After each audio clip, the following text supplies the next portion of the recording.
숙고의 시간을 보내고 돌아온 심상정 후보, 국민들의 재신임을 구하겠다면서 선대위를 전면 재정비하고 정책 행보 이어가고 있죠. 이번에 새롭게 공보단장을 맡은 분이세요. 박원석 공보단장 모셨습니다. 어서 오십시오. 네, 안녕하세요. 네, 진중권 작가님과 노영희 변호사와 인사 나눠. 안녕하십니까. 안녕하십니까. 자, 심상정 후보님이 선거운동 갑자기 중단하시고 갑자기 많이 놀라셨어요. 많은 유권자들이. 그동안 어떤 마음이셨을까요? 우리 박원석 공보단장님도. 뭐 일단 예. 저도 놀랬고요. 예. 저는 사실은 심 후보님하고 굉장히 가까운 곳에 삽니다. 지역적으로도. 네, 바로 옆에 지역구인데 예. 뭐 옆에 지역구에 있는 사람한테 내가 네. 지역위원장인데 한마디도 없이 일어나 이런 서운한 마음도 들었고 예. 그다음에 마음이 안 편했던 이유는 그동안에 제가 이제 당직을 그만둔 뒤에 선거와의 약간은 거리를 두고 예. 전업주부와 프리랜서 방송인 사이를 오가면서 굉장히 퀄리티 있게 살았는데 이 생활이 끝났구나 이런 불안한 느낌이 들어서 마음이 안 편했습니다. 그렇군요. 삶의 질이 뚝 떨어지는. 짚고 삶의 질이 끝내시고 완전히 바닥으로 닿습니다. 단장님께 어떤 말씀하셨어요? 뭐 저한테뿐만이 아니고 예. 우리 당원들한테 하신 말씀이 일단은 뭐 후보가 갑자기 이렇게 사라지셨으니까 예. 당연히 당원들께 지지자들께 송구스럽죠. 예. 그 말씀을 먼저 하셨고요. 두 번째로는 안 늦었다. 다시 시작하자. 대신에 예. 절박해지자. 나부터 절박해지겠다. 이런 말씀을 하셨고 세 번째로는 이번에 머리를 짧게 자르셨어요. 그렇죠. 근데 이제 처음 심상정 숏컷을 후보가. 해보셨다고 예. 어떠냐고 물어보시더라고요. 그래서 많이 젊어 보이신다. 이렇게 저희가 말씀드렸습니다. 진심이었습니까? 아, 진심이었습니다.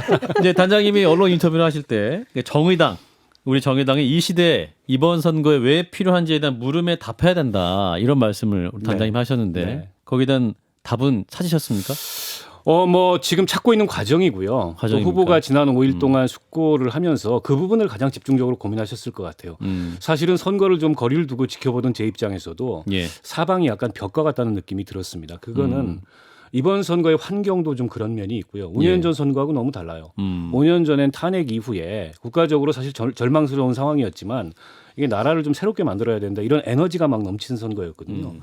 근데 이번 선거는 뭐랄까요? 오늘 중앙일보에 어떤 분이 시시하다고 어떤 작가가 이 칼럼도 쓰셨던데 이 욕망과 가십과 뭐 소확행 이런 예. 것만 남은 이 시대의 담론이나 이슈가 보이지 않는 이런 선거인 것 같아요. 정책도 크게 보이지 않고. 예, 그러다 보니까는 조금 이제 과거와 같은 문법으로 행보로 선거를 치르던 저희 입장에서는 좀 답답함을 느꼈던 게 첫 번째인 것 같고요. 두 번째는 정의당의 정책이 아무리 좋고 주장이 아무리 좋아도 그게 국민들한테 다가가지 않으면 그건 정의당의 문제지 국민들의 문제가 아닙니다. 그러니까 우리 캠페인이 어땠는지를 저는 좀 돌아봐야 된다는 생각이 들고 예. 아무리 정의당이 중요한 존재고 필요한 존재고 목소리가 없는 또 이 삶이 어려운 그런 약자들의 편입니다 얘기해도 예. 그 약자들과의 거리가 아득히 멀게 느껴진다면 그건 저희 문제죠. 예. 그래서 저희 캠페인 전반을 좀 되돌아보는 그런 시간을 가졌고요.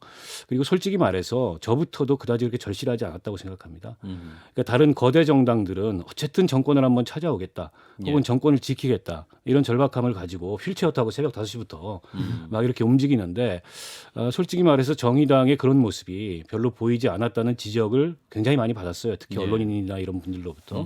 그 점은 저희가 반성해야 될 대목이라고 생각하고 음. 정말 절실하게 우리 사회의 낮은 곳에서부터 이 미래로 나아가는 그런 선거를 남은 50일 동안 최선을 다해서 치러야 되겠다 이런 결심을 했습니다. 근데 돌아오셔서 처음 하신 얘기가 이제 물론 뭐 기후 뭐 이런 얘기도 하셨지만 조국 사태 때 비판적인 목소리를 못 낸 게 제일 아쉽다 이런 얘기를 하셨는데 심상정 후보가. 네, 어떤 목소리를 냈어야 된다는 건가요? 여러 성찰의 대목들이 있는데 예. 그게 이제 뼈아픈 대목 중에 하나죠. 그것 때문에 진보 정당이 아무리 어려워도 지켜왔던 가치나 원칙 이런 게 이제 현실 앞에서 좀 흔들린 거 아니야. 당시에 이제 선거제도 개혁을 논의하고 있었기 때문에 예. 이 조국 사태가 쟁점이 됐을 때 그 문제에 대해서 원칙적인 목소리를 내면 이 선거제도 개혁과 관련된 개혁 공조가 이른바 이제 흔들릴 걸 우려해서 좌고우면하다가 결국에 그런 결정을 내렸는데 이게 사실은 뭐 이 훨씬 더 실이 큰 그런 어떤 결정이었고 물론 당시에 의사결정이 쉬운 상황은 아니었습니다. 예. 이렇게 생각해도 어렵고 저렇게 생각해도 어려운데 어려울수록 원칙으로 가라고 우리 고 노회찬 대표께서 말씀을 하셨는데 예. 이제 그런 대목을 놓쳤던 게 많은 분들이 정의당의 가치에 대해서 실망하고 누구보다 저희하고 가까웠던 진중권 교수님이 그것 때문에 탈당도 하시고 마음이 아픕니다. 그러니까 그 당시에 다시 입당? 그 당시에 공정이라는 거를 논하지 않았고 지금 공정이라는 걸 논하지 않은 것이 잘못이었다 뭐 이런 얘기를 하시는 거예요. 아니 그건 아니고요. 그러니까 하시고 싶은 말이 정확히 뭐였는지를 잘 몰라가지고. 그 당시 잘못된 의사결정을 했다는 거죠. 그러니까 그 잘못된 의사결정이 정확히 뭐냐는 거예요. 그러니까 조국 전 장관을 용인해서는 안 됐던 거죠. 이른바 데스노트를 썼어야 되는 거죠. 그러니까 장관 임명 그게- 과정에서 정의당이 명확하게 반대 입장을 네, 표명했어야 됐고. 그거는 선거제도 개혁의 가능성과 무관하게 예. 정의당의 원칙을 가지고 판단했어야 되고 우리 사회의 많은 이제 그 젊은이들이 또 시민들이 어쨌든 공정의 가치에 대해서 상당한 의구심을 보냈고 또 그 뒤로 여러 가지 지금 뭐 재판까지 이어지고 있지 않습니까? 예. 근데 정의당이 그 전에 데스노트를 써왔던 기준에 따르면 쓰는 게 마땅했어요. 근데 그게 흔들렸던 게 심상정 후보도 표현했듯이 20년 정치를 하면서 가장 큰 오판 중에 하나였다라는 게 지금 이제 다시 돌아와서 첫 말씀을 한 건데 이 얘기는 저희가 그만하고 싶은 게 뭐냐면 저희 성찰인데도 조국 얘기가 나오면 또 남 탓한다 그래요. 남 탓하지 그런가요? 않는다 그래놓고 왜 남 탓하느냐. 그래서 이제 사실은 국민의힘에서 남 탓하는 건 이렇게 얘기하고 아닌데. 있어요. 이제 심상정 후보의 반성이 진심이면 이제 이재명 후보를 정의당의 데스노트에 적어야 된다. 그럼 윤석열 후보는 어떻게 해야 됩니까? 두 번째. 제가 반문을 하고 싶은 거고요. 예. 대통령 후보로 나온 분들의 자질 도덕성 논란이 있지요. 그러나 어쨌든 출마하신 그리고 공당이 선출한 후보들을 놓고서 네. 자격이 있니 없니 이렇게 서로 공방하는 것 자체가 지금 이 혼탁한 선거판을 저는 만들고 있다고 보고 좀 전에 우리 김정민 의원 나오셔서도 이제 좀 도덕성 논란 그만하고 미래 얘기를 좀 하자. 예. 저는 지금이라도 제발 양당이 그랬으면 좋겠고요. 예. 저는 뭐 두 후보가 갖고 있는 여러 가지 자질이나 도덕성 논란에 대해서 저희가 얼마든지 비판하고 뭐 평가도 할 수 있다고 봅니다만 예. 자격이 없다 이런 얘기는 하지 않으려고 합니다. 그렇군요. 그럼 데스노트에는 적지 않겠다. 선거지 않습니까? 이거 무슨 임명직 뽑는 게 아니잖아요. 국민들이 선택하시는 거잖아요. 제가 뭐 개인적으로는 사실 뭐 자격이 없다고 생각을 하는데 어쨌든 많은 분들이 또 뽑은 거 아니에요. 그럼요. 네, 그런 네. 후보에 대해서 뭐 자격이 있니 없니 하기는 좀 그렇죠. 네. 예. 아니 근데 제가 얼마 전에 듣기에 네. 이 방송에서였나요? 예. 그 나라도 지금 복당을 해야 되겠다. 이런 진정권 말씀을 하셨다는데 작가님이 예. 많은 분들이 오늘 저한테 제가 이 방송 나간다니까 언제 할 건지 물어보라고. 아, 궁금하다고. 진정권 당장이라도 하죠. 연락이 올 줄 알았는데 연락이 없어. 그런 오늘 겁니까? 단장님이 직접 오셨어요. 뭐 정의당이 고쳐야 될 게 이 불친절함도 고쳐야 돼. 제가 원서를 갖고 왔어야 되네요 오늘. 입당 원서. 지난번에는 그 원서 들고 와가지고 나보고 사인하라 그래가지고 아, 현장에서 그랬군요. 얼떨결에 막 사인하고 그랬었거든요. 알겠습니다. 지금 예. 정의당이 가고자 하는 방향이 그러면 정확히 선거라고 제가 봐야 됩니까? 지금 그러니까 정의당이 가고자 하는 방향이나 지향점이 지금 서 있는 거예요. 그러면 정의당이 길을 가고자 하는 잃었다는 방향이나 느낌이 지향점이 없지는 않았습니다. 다만 그런데, 예. 저희가 지난 선거 과정을 좀 돌이켜 보면, 예. 그러니까 정의당이 그 대중정당이고 또 정의당도 집권을 지향하는 정당이잖아요. 하지만 우리 국민들 누구도 정의당의 힘으로 모든 것을 다 할 수 있다고 생각하지 않습니다. 예. 그런데 모든 것의 대안인 것처럼 선거운동을 했어요. 우리 이제 시쳇말로 황새가 뱁새 쫓아가려고 그러면 어떻게 된다 이런 얘기 하잖아요. 예, 예. 저희는 집권당도 아니고 제1야당도 아닙니다. 때문에 집권당 제1야당과는 다른 차원의 캠페인을 했어야 되는데 예, 예. 그런 점들이 분명하게 국민들한테 드러나지 않았기 때문에 도대체 정의당의 존재가 왜 있는 거냐. 예를 들어 정의당이 선명성만 내세운다면 이재명 후보도 선명성을 내세우는 것 같은데 요즘은 아니지만 요즘은 뭐 실용행보하면서 소확행행보만 하고 있지만 그리고 정의당이 뭐 그렇다고 정권 교체 이런 걸 주장하면 뭐 정의당 제1야당이 있는데 정의당이 대안으로 보이지 않잖아요. 그보다 사실 지금 정치가 무너진 대선이지 않습니까? 예. 국민들의 삶이 정치에 안 담겨 있어요. 지금 새로운 가난이 밀려오고 있고 그리고 기후 위기라는 이런 전지구적 위기가 눈앞에 도래해 있고 예. 그리고 민주주의에 있어서 다양성의 위기라는 이런 현실이 있는데 그런 점들에 대해서 보다 더 분명하게 말하지 못했고 보다 더 절실하게 당사자들과 손을 잡지 못했던 게 지난 선거 과정에서의 어떻게 보면 낮은 지지율로 나타난 게 아닌가 싶습니다. 후보께서 이런 말씀하셨죠. 국민들의 재신임을 구하겠다. 지지율에 연연하지 않겠다 말씀하셨는데 일단 정의당의 재신임 어떤 걸 말씀하십니까? 몇 퍼센트 이상의 일단 지지율에 연연하지 후보는 않으시겠지만 저는 굉장히 연연합니다. 그러니까요. 예, 후보 입장에서 지지율에 대해서 초탈한 정당인 것처럼 생각하지 말아 주십시오. 우리는 단장께서 바로 예, 잡으셨습니다. 저는 0.1% 지지율 에도 연연은 연연하는 한답니다. 사람이기 예, 때문에 여러분 오해하지 마세요. 부탁을 드리겠습니다. 그리고 지지율 연연하시고. 예. 이 후보께서는 물론 이제 그렇게 말씀하실 수 있겠지만 예. 정의당이 재신임을 받는다는 의미는 네. 지난 총선 때 굉장히 어려웠잖아요. 그렇죠. 위성 정당이 생기고 정의당이 공들였던 연동형 비례제도가 사실상 당선됐죠. 물거품이 됐고 저희는 진짜 선거 결과에 대해서 굉장히 암담하게 전망하고 있었는데 9.6%라는 지지율을 보내주셨어요. 10%에 가까운. 예. 그리고 지난 대선에서 거의 사실은 문재인 대통령의 당선이 기정사실화됐던 대선이었지 않습니까? 탄핵 국면에서. 그리고 안철수 후보도 20몇 프로를 받고 후보가 5명이나 나왔던 대선이에요. 네. 도대체 우리가 얼마나 받을 수 있을까 우려했는데 지지율이 최고점을 찍었을 때는 11%까지 나왔다가 그 깜깜이 기간에 좀 빠지면서 6.1%. 물론 이제 꼴찌긴 했지만 저희로서는 굉장히 영광스러운 꼴찌였죠. 제가 뭐 지지율로 그걸 말씀드리고 싶지 않습니다만 예. 어쨌든 국민들로부터 정의당의 존재의 필요에 대한 반응을 적어도 지난 대선, 가깝게는 지난 총선과 같은 반응을 받아야 된다. 그리고 스스로 그걸 입증해야 된다. 그런 필요를 이렇게 생각하고 있습니다. 청취자께서 이제 질문을 이런 질문 주세요. 처음님이 정의당 정책이 허경영 후보 정책보다 나은가요? 이런 질문 주셨고 어떤 조사에서는 지지율이 또 더 낮으실 때도 있는데 이러한 상황 어떻게 보시는지라는 청취자 질문이 있습니다. 아니 심지어 이제 허경영 후보가 예. 우리 심상정 후보를 향해서 낙담하지 말아라.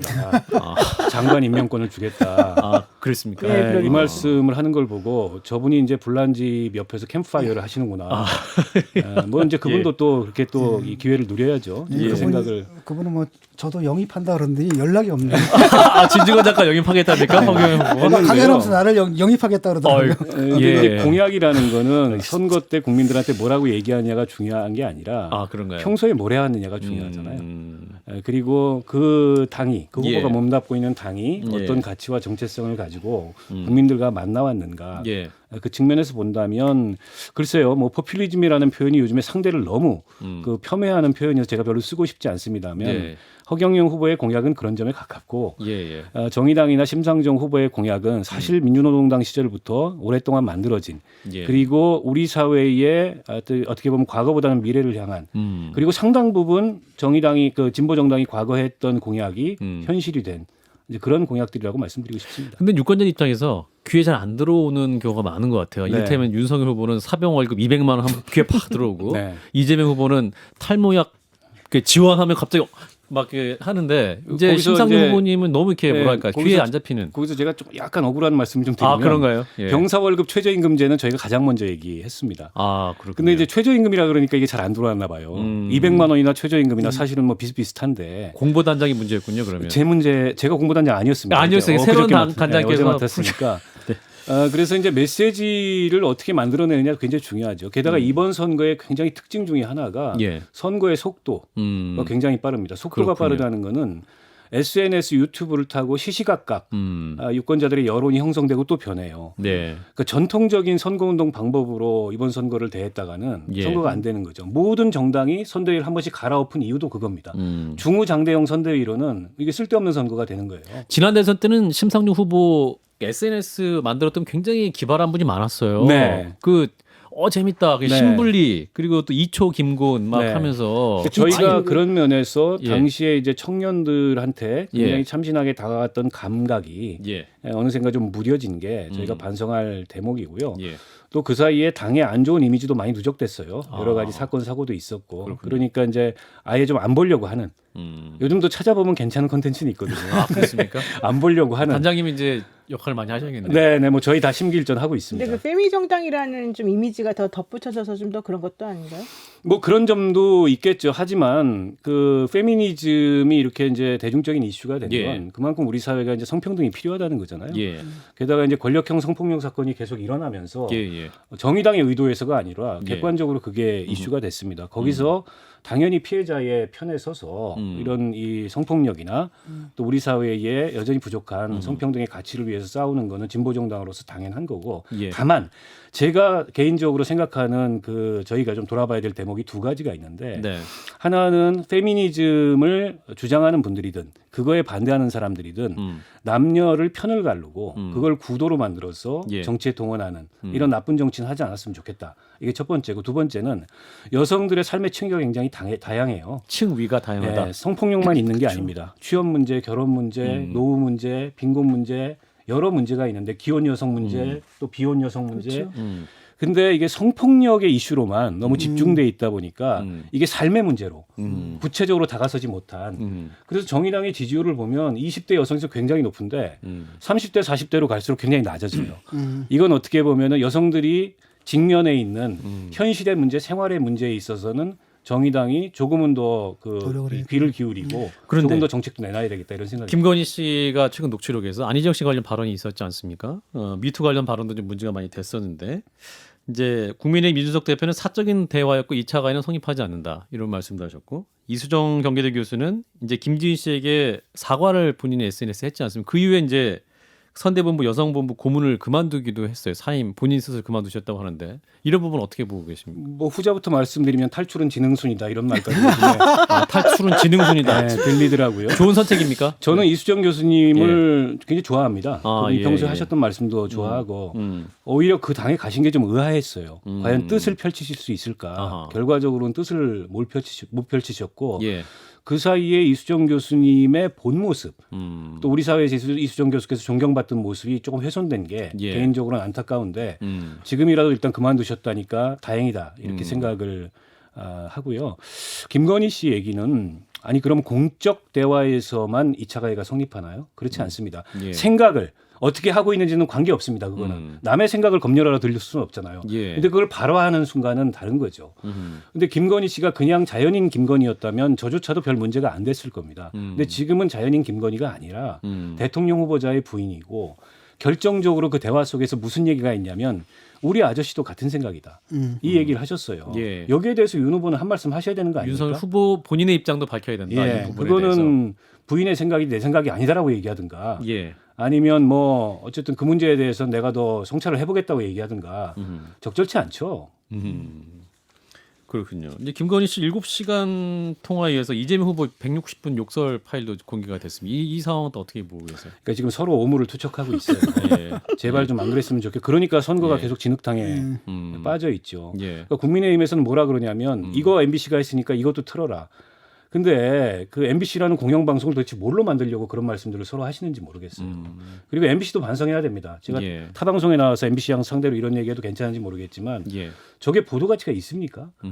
제가 보기에는 전 공영방송의 책임이라는 측면에서 이번에 전혀 적절치 않았다고 생각하고 그러니까, 예. 제발 대선 이렇게 안 치렀으면 좋겠습니다. 그러니까 김건희 씨 발언은 이제 한 사람한테 한 거잖아요. 그것도 물론 이제 사적인 한 사람 그 상대가 있으면 그 일단 2차 가해가 성립하는 건데 이거를 알려줬어요. 알려줬단 말이죠. 그래서 실제 피해자한테 실질적인 피해가 가게 만든 건 사실 MBC란 말이죠. 그러니까 MBC 그게 책임이다. 이런 피해를 감수하고서도 보도할 만한 가치가 있었느냐 이 부분은 좀 되돌아봐야 될 것 같아요. 토론.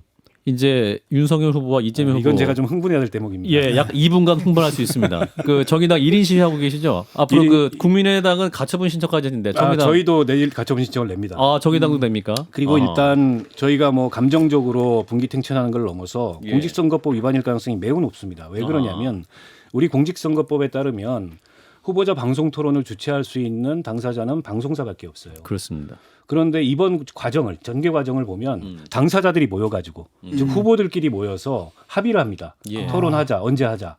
그래놓고 방송사가 이걸 중계해달라. 이렇게 방송사가 초청하는 형식을 꼼수로 취한 거죠. 예. 과정으로 보면 이건 공직선거법 위반일 가능성이 매우 높고 저는 가처분이 인용될 가능성도 배제할 수 없다. 아하. 과거에 실제 권영길 후보가 처음 대선 나왔을 때 예. 이 큰 당끼리만 후보 토론하려고 그래가지고 가처분 신청 내서 TV 토론에 꼈던 적이 있어요. 예. 그리고 그 후보자들끼리 토론이 정당하게 성립되는 경우는 뭐냐면 단일화 토론입니다. 아하. 그거를 방송사가 중계하는 거. 아하. 이거는 가능합니다. 예. 근데 이런 경우의 토론은 제가 보기에 공직선거법 위반이 가능성이 높다. 이런 말씀을 우선 드리고 두 번째로는 공정상식 얘기를 많이 하시잖아요. 두 분 예. 다. 근데 키 작다고 교실에서 시험 보는데 교실에서 내쫓는 게 민주주의가 아니고 그건 공정도 아니고 상식도 아니지 않습니까? 예, 예. 그리고 많은 국민들이 이제 선택의 다양성이라는 건 있는데 예.